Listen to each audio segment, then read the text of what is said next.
What's going on, Kingdom people? Getting two in one day. Getting two in one day. What's happening? Actually, I think the last recording I did it on my personal ministry page. On my personal page instead of my ministry page.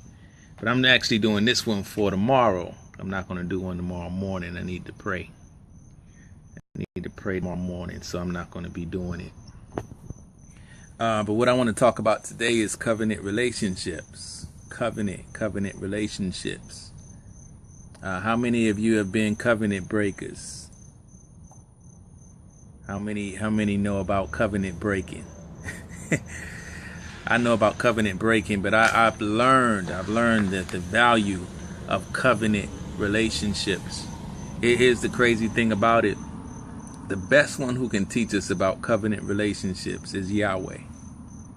He's the best teacher. He's the best model. Right after that, I probably would go to Hosea.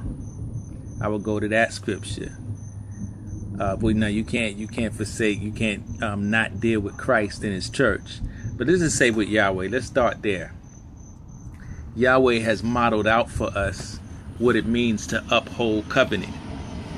And if you really look at it, each and every person who has come to God, based on our actions and based on the things that we actually vowed to do, we say He is Lord, we say He is ruler, we say we submit to His governance, that we have done things that would disqualify us from being able to keep the covenant. Everybody. I don't care how bad you tried, how hard you tried, you slipped up on it.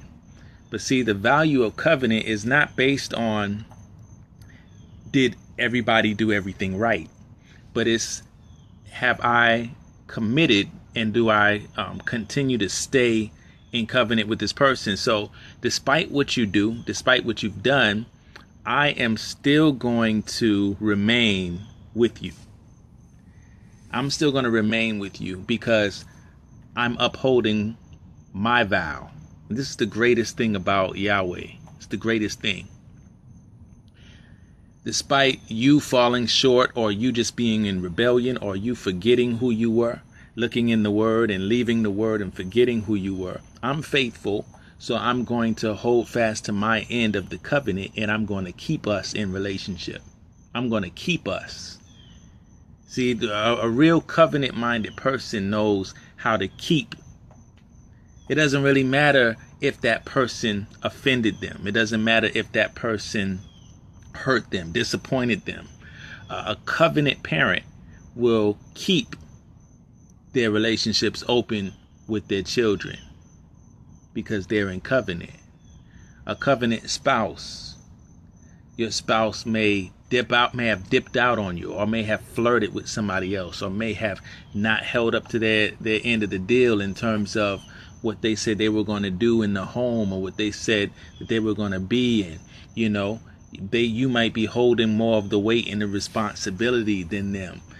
They may be falling off and slipping, and you're the one that's holding it. But understand that if you are a covenant keeper, then God is going to actually put that on you to carry the weight of it, so that the relationship remains. So the relationships remain not because people are perfected. The relationships remain not because people are not making mistakes. But the only reason why they remain is because someone decided to keep covenant. Keep, and what do I mean by that? Keep an allegiance.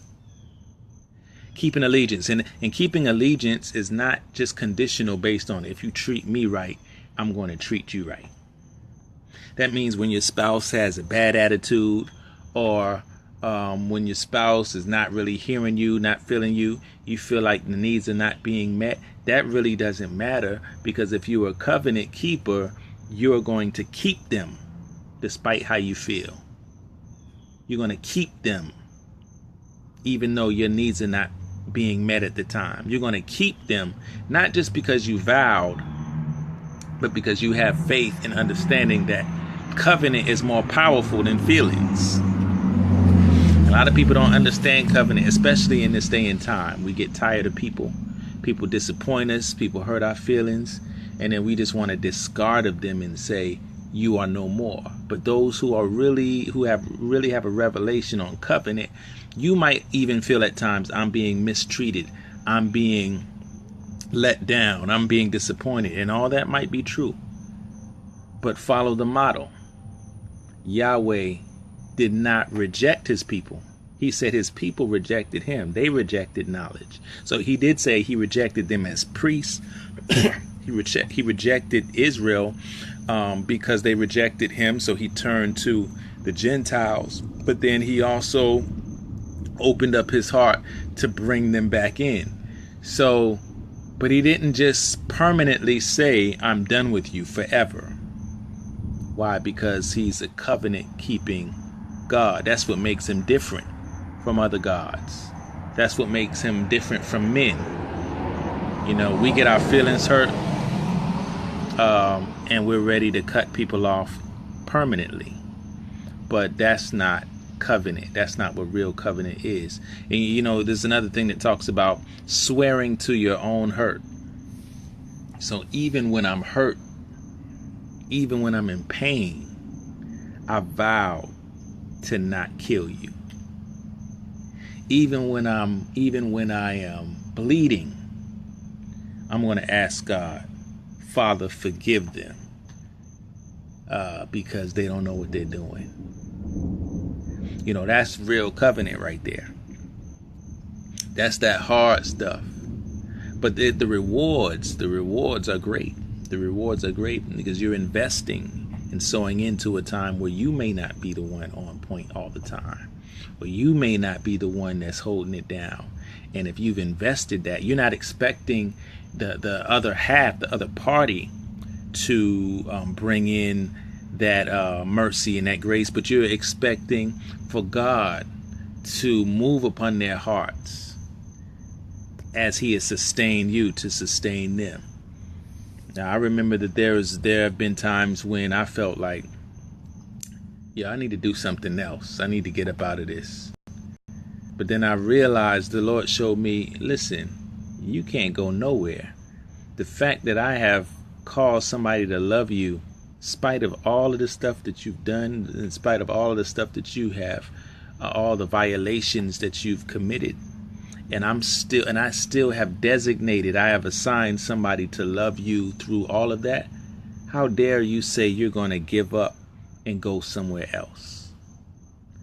See, a lot of times we forget the love and mercy God showed us. And so it's easy for us to just say, I'm done with this. I'm tired. I'm out. But real covenant says, I'm staying. I'm going to remain. Because it's not just about how I feel. It's not just about what I like right now, but it's about the image of Christ in the church being displayed, the message of Christ in his church. Christ is not going to divorce his church. This is a hard thing sometimes for people to understand. Even though his church plays grace and peace, Queen, Kim. So even when his church plays the harlot, he's not going to divorce his church. He's going to keep on washing her with the water of the word. He's not always feeling what we're doing. But at the same time, he says, I'm committed to you. I'm in covenant with you. I'm not going anywhere. And not only am I not going, because some people can say, I'm not going to go, but I disengage emotionally. I disengage in the soul realm. But he's actively engaged in pursuing his bride, and pursuing his church, and feeding her the identity he wants her to have. He's constantly pouring in, communicating with her, prophesying to her, teaching her, showing her, extending mercy, fussing when he has to, rebuking, correcting. But he said, I'm not going anywhere because you represent me and I represent you. But covenant says I'm remaining. And so that's one of the things that I know that in this culture, in this time, we don't have a good understanding of, is remaining, to remain, to stay. to allow him to work out the process in us so that the glory of God can be revealed in us through our suffering. He says, don't think it's strange that you're going through suffering. It's not like you're the only one. You're not the first believer who suffered. He said, but if you're going to know me, this is what Paul said, I want to know you in the power of your resurrection, in the fellowship of your suffering. You know, sometimes relationships that we enter into are relationships where we have to suffer through them until glory is revealed. Sometimes the suffering is because of the other party. Sometimes the suffering is because of us, because we were not mature enough to enter into that relationship in the first place, but now we're in it. And I'm not just talking about marriage relationships. I'm talking about friendships. I'm talking about brothers and sisters and all that kind of stuff. Because even though you might be born into families, that don't mean you got to be cool with your family just because you're born into a family. But to say I'm in covenant with this brother, this sister, even though we're blood brothers and sisters, it's not going to just be about the blood. It's going to be about the fact that God assigned us to each other for a reason. So I'm going to pursue that our fellowship is going to stay tight. That's covenant. So yeah, a lot of people just be talking, man. They don't know what they're talking about. Oh, we're in covenant. That's when it feels good. That's when they're saying covenant. Oh, you know, this is my people. We ride or die. You ride or die as long as that person doesn't hurt your feelings or doesn't disappoint you or doesn't let you down. But you don't really know if you're a real friend or if you have a real friend unless you go through a trial. Unless you go through a trial with them. If y'all can't withstand an argument, if y'all can't withstand a debate, if y'all can't withstand having differences of opinions, if you can't withstand having different politics, Democrat and Republican, if you can't withstand going through something, having a heated argument, somebody hanging up on somebody, if you can't withstand, sometimes you have to knuckle up in the yard. See, yeah, I'm going too deep now because I know people don't understand that. But if I'm really in covenant, even if we got to knuckle up in the yard, then, you know, we're going to knuckle up and we're going to be upset and we're going to forgive each other and we're going to move on. If we were ever really, truly in covenant with one another. So I think a lot of times people just like to talk, but it has to be tested. It has to be tested. If it hasn't been tested, then it's just theory. It's a theoretical term. I think I love you. I think we're friends. I want to be friends. Maybe even it's a hope. I hope to be your friend. But, you know, when David and Jonathan, they knew that their friendship and their covenant relationship was real because when it was tested, Jonathan had to deal with them by choosing my partner or my father. It had to be tested. When David was like, you know, I'm not going to touch God's anointed. But I don't even think he was just doing that because King Saul was the king. But this was also his covenant partner's father. You know what I'm saying? So he had a commitment to him. You know, and think about this, because covenant relationships operate on different levels. So think about the fact that Jonathan chose David over his father. Because there is a covenant relationship that goes beyond blood relationships. There's a covenant relationship. In other words, there are depths and levels to those things. But when you're called to be in covenant with somebody, I just want you to do me a favor. Swear unto your own hurt. Even if you can't, if the relationship is so volatile where you can't be in fellowship with them, make sure you don't speak evil of them. Make sure that you don't work against them. Make sure you don't work to slander them, or make sure you don't work to try to destroy them. Because even though right now you may not be feeling them right then, you never know how God might turn things around. You never know what you didn't know. You never know what might happen in the future. You always want to open up the door for a bridgeway, for there to be some reconciliation. You always want to open the door for there to be some kind of way that later on in life you may be able to get back with each other. But if you're in covenant, you don't want to kill, you don't want to destroy, you know. And sometimes in our heated arguments, because of love, we fall out with each other. Because of love. In other words, we're so heated and so invested in the relationship, when they hurt our feelings, we say things that really destroy them in that moment. But at the same time, we may do things that destroy them, and even if we're not mature, we might do things to damage them. We might do things that are destructive because we're hurt. We lash back out. But if you are in covenant, I just want to say this, and I'm about to be out.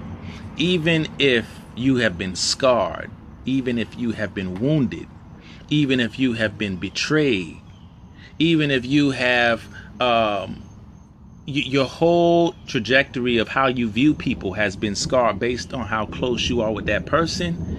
If you are called to be in covenant with that person, understand that it's not just about your fellowship with them, but it's about the nature of Christ being manifested and revealed in you.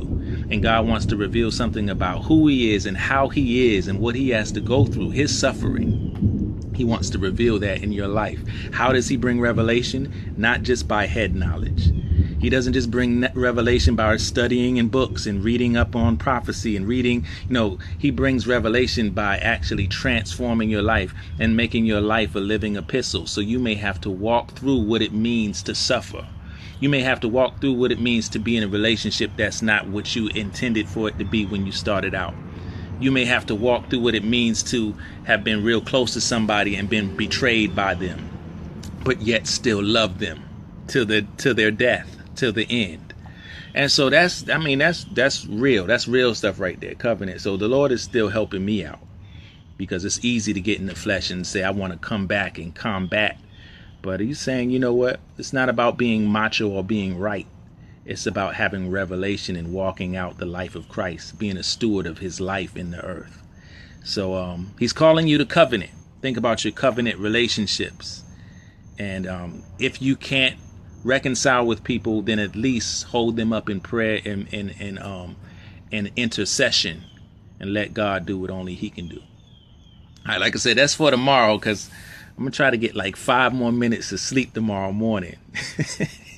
So whoever's not seeing this right now, go ahead and watch this. You're gonna watch this when you come to it in the morning. I saw my brother James come through for a minute. I don't know if you're still on, but grace and peace, King.